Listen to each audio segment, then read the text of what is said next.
Hi, everybody. Happy New Year.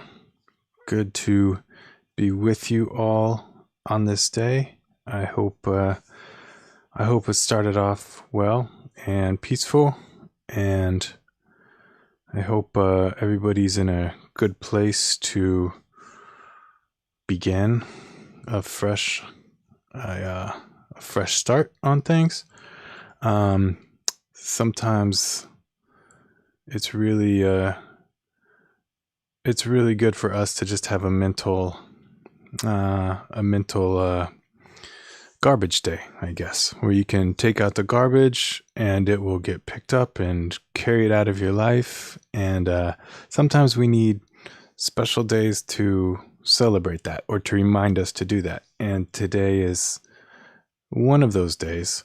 So I hope everyone is getting rid of any garbage that may be in their life, physical, mental, emotional, whatever it may be. And I just want to say I'm happy that you have joined me here today, or any day for that matter. I like to post these videos.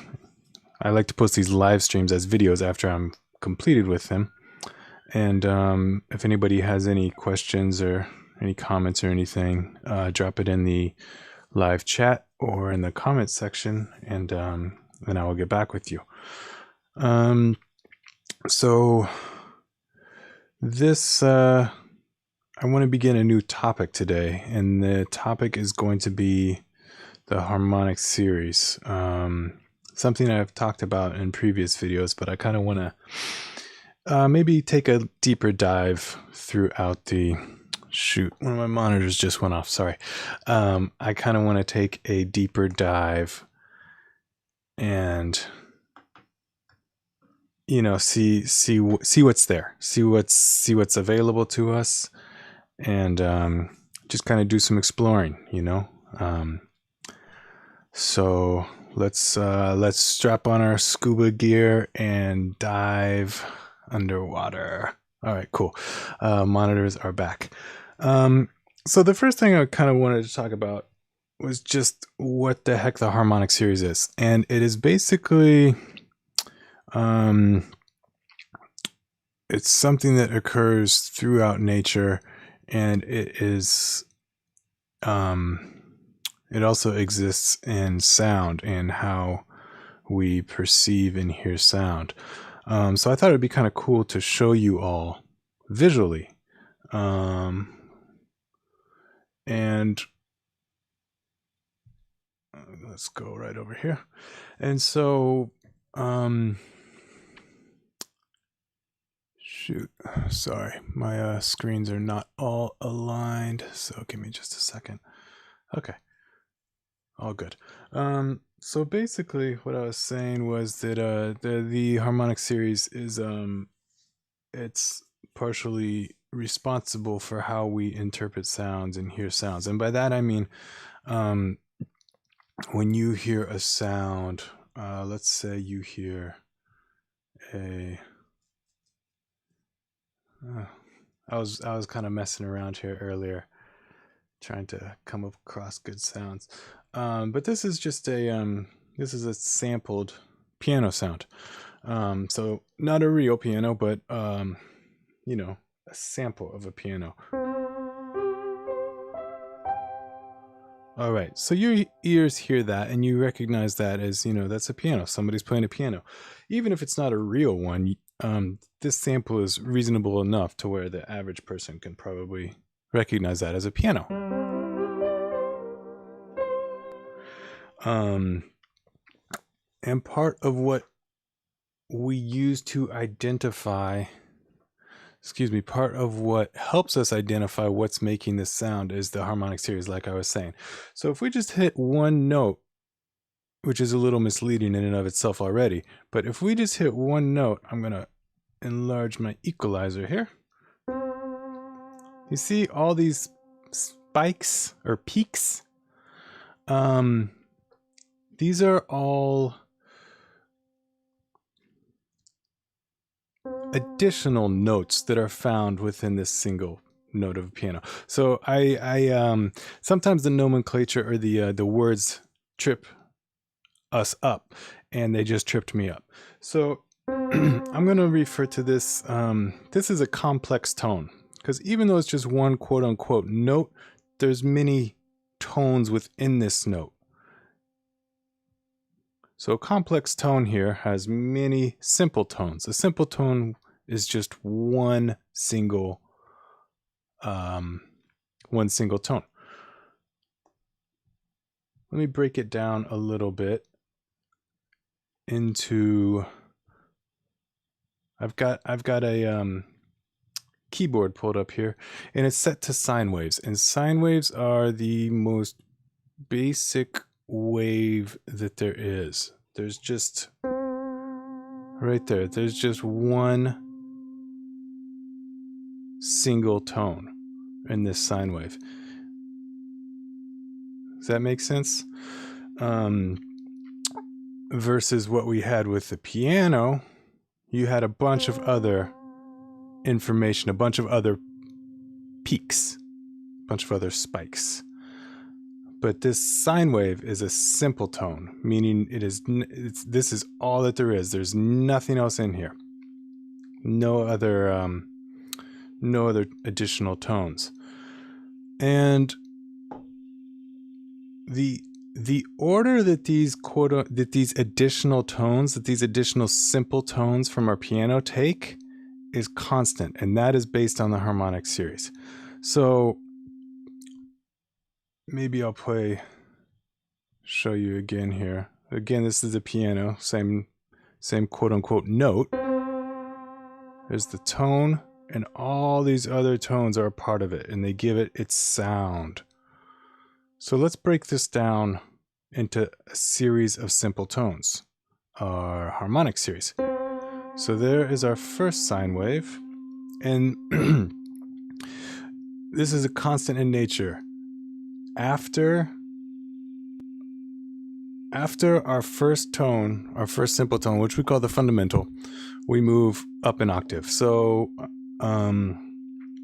which is just a doubling of the frequency. I'm gonna bring this down closer to a whole number, so hopefully that makes sense. I don't know if you all can see these little numbers here, but I'm gonna bring this down closer to 200. This is actually 220 cycles per second, which is an A where we are living right now. And so if I was going to double this, it'd be 440 cycles per second, the octave. And in our harmonic series, this octave is the first additional simple tone that appears. And now let's add our next one in the harmonic series. It's going to be a fifth. It's going to be 660 cycles per second. Cycles per second is synonymous with hertz. They mean the same thing. So if someone says 440 hertz, it's the same thing as 440 cycles per second, which means that this wave, that there are 440 wave cycles in 1 second. So it's very fast. So we got our 220 hertz wave, we've got our 440 hertz wave, we've got our 660 hertz wave. Let's go ahead and add ourselves the next one. There you go. It's going to be 880 hertz. So as you've probably picked up right now, all we're doing in this harmonic series is just doubling. 220 hertz plus another 220 hertz is 440 hertz. 440 hertz plus the fundamental tone of 220 hertz is 660 hertz. 660 hertz plus our fundamental tone of 220 hertz is 880 hertz. And so again, these peaks are the fundamental, the octave, the fifth above that, and then the fourth above that, which is an octave. So I know this gets a little bit confusing. So if we've got an A right here, we've got A an octave higher, E, which is a fifth above this A, and then a fourth above this E returns us to A. So basically, we've got 2 octaves in this visual representation here. Fundamental, first upper tone, second upper tone, third upper tone. People call these by different names. Some people call them partials, some people call them harmonics, some people call them overtones, some people call them upper tones. It's a little dicey. It's just a little dicey. So I will try to also be clear and not get tripped up and not confuse us. So let's go back. We've got our fundamental, our first upper tone, our second upper tone, our third upper tone, our fourth upper tone, our fifth upper tone. Where am I at? Our sixth upper tone. No, excuse me. Our sixth upper tone. And our seventh upper tone. If you want to call I don't know, maybe first partial, second partial, third partial, fourth, fifth, sixth, seventh, eighth.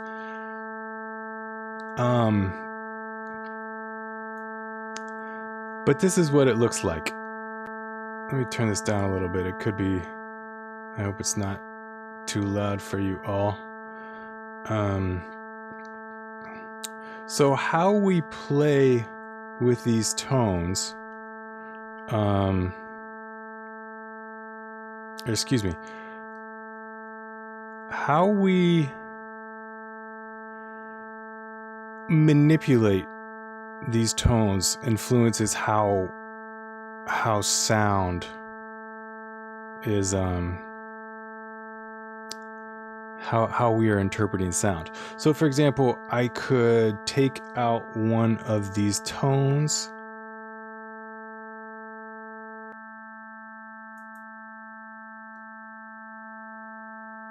and it totally changes what's going on.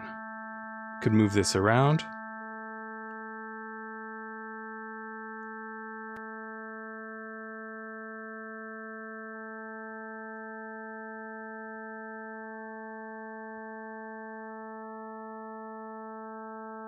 It's cool, right? It's really cool. Let's put another filter in here. Let's bring this one down.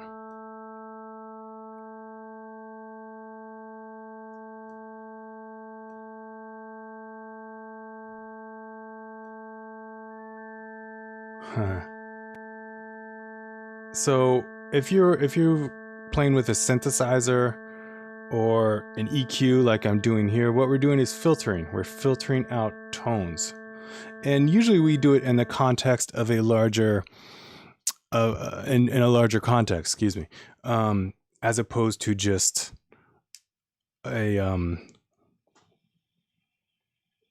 series of simple tones. All right, so there we got fundamental, octave, fifth, octave, third, and fifth. Take out the fifth. Take out the third. No, excuse me. Take out the second octave.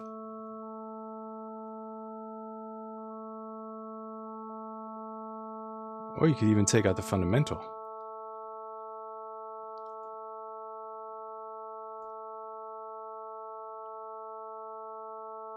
It's really interesting how we perceive sound and how this order is constantly the same, and it just depends on what power or what how much a certain tone is or is not present in terms of how tone is concerned or how sound is concerned. Let me put it down again.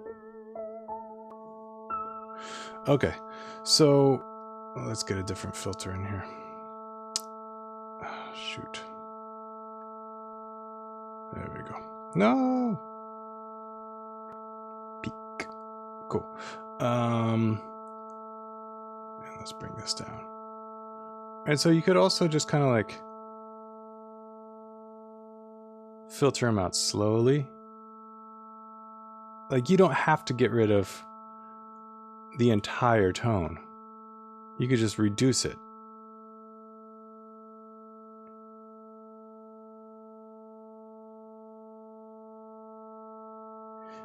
And that has such an amazing effect on how we hear sound. So these are all sine waves, right? These are 1, 2, 3, 4, 5, 6 individual sine waves that form one complex tone. Although right now we're hearing it more as a chord because of how consistent and how similar in volume these all are. This one's a little bit louder, this one's a little bit quieter, but they're all pretty much the same volume. I'm going to switch us over to a Sawtooth Wave, which you're going to see looks very differently. I'm just going to play one single tone, one single note, excuse me. It's going to be this one right here. And look at all those other simple tones. Look at all of these peaks. All right? It's cool. So this one is obviously the most loud one, the most present one. And then each successive one gets a little bit quieter. And this sound that it creates is it's called a sawtooth wave. And that just means that every single overtone is present. Versus something like a square wave, where we only have the odd overtones present. No, excuse me. I forgot to turn off the sine wave. The saw wave. Here is our square wave. See how there's no 440? It goes straight from 220 to 660. So we don't have the even numbered harmonic.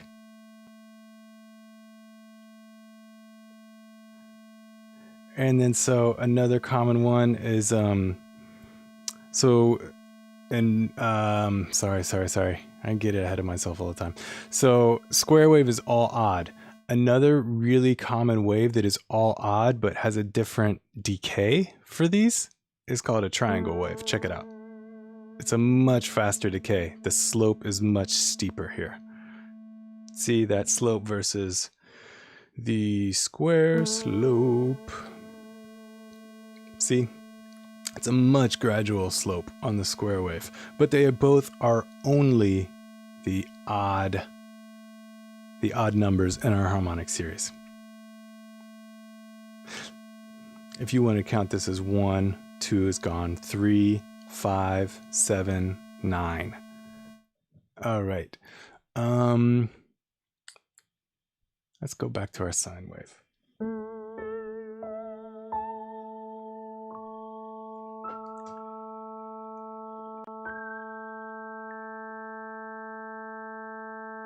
So I don't know. I think that's pretty cool.